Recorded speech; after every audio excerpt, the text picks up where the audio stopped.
వీడియోలో మాట్లాడుకున్నట్టు పాకిస్తాన్ అన్ని మూలల్లో కూడా ప్యాక్ అయిపోయి ఉంది. అలాగే ఒక మూలశంక మూల ఉంది, అదే పాక్ ఆక్యుపైడ్ కాశ్మీర్. ఇది టెర్రరిజానికి ఒక హెడ్ క్వార్టర్స్ లాంటిది అనమాట. అయితే ఇక్కడున్న జనాలు కూడా 70 ఏళ్ళగా పాకిస్తాన్ని నమ్ముకొని పాకిస్తాన్ గవర్నమెంట్ మీద బేస్ అయిపోయి బతుకుతున్నారు. సో వాళ్ళు ఏం చేశారు అంటే వీళ్ళ చేతిలో గన్లు పెట్టేసి వీళ్ళని టెర్రరిస్టులు చేశారని వాళ్ళే చెప్పారు. సో ఇవాళ వాళ్ళు తిండి కోసం, గుడ్డ కోసం, నీరు కోసం, ఇల్లు కోసం, ఎడ్యుకేషన్ కోసం వెళ్తే వాళ్ళు బుల్లెట్లు దింపుతున్నారు అని కూడా వాళ్ళే అంటున్నారు.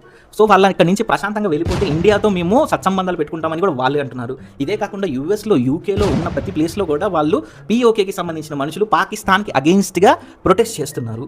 సో ఇదే కాకుండా ఒక 4,000 మంది పోలీసుల్ని, 4,000 మంది ప్లస్ పోలీసుల్ని, మిలిటరీ వాళ్ళందరినీ కూడా ఈ ప్లేస్లో ప్రొటెస్ట్లో దింపారు చెయ్యనీయకుండా.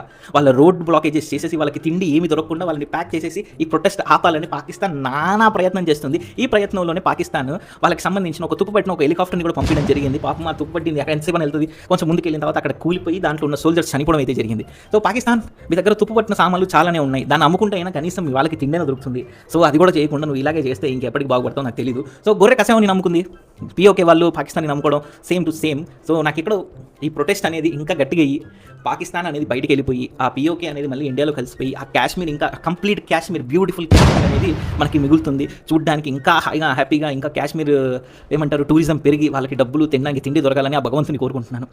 ఓకేనా, ఉంటా.